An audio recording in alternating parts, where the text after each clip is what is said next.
At ESMO this year, I presented the results of Skyscraper 09.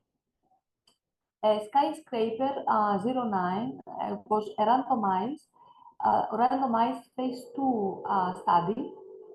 It was a randomized non-comparative study. Patients with PD-L1 positive recurrent metastatic head and neck squamous cell carcinoma were randomized between 2 to 1 between atezolizumab and tiragolumab.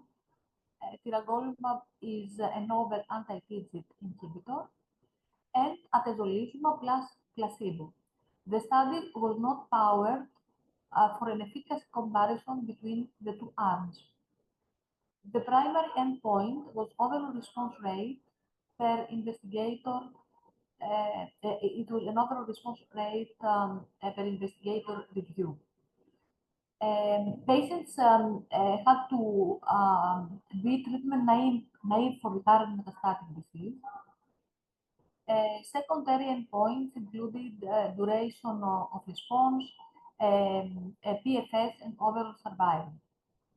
So, the combination of anti-PD-1 with anti-TIGIT failed to meet the statistical threshold for improvement in objective response rate. Patients with PD-L1 expression 20 or higher had a numerically prolonged overall survival,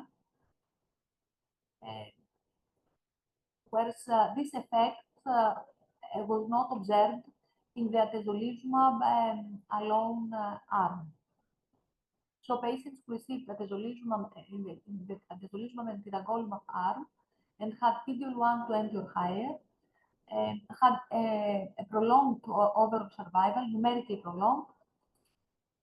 This effect was not observed in atezo alone arm in high PD-L1 expression. Other combinations that were presented at ESMO, they were two phase 2 studies with CD47 blockade. The first study, ASPEN-03, was pembrolizumab with a CD47 inhibitor versus pembrolizumab alone in PD-L1 positive recurrent metastatic in first-line setting. The primary endpoint was overall response rate.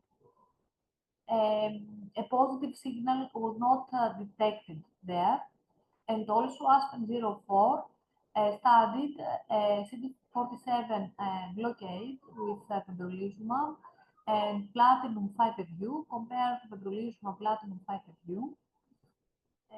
And again, the overall response rate was the primary endpoint, which was not, which did not meet the statistical threshold for improvement. So several phase 2 combination studies have been reported at ASCO and ESMO. The CD30 targeting antibody combined with pembrolizumab in PD-L1 positive disease demonstrated an overall response rate of 34%, warranting further investigation.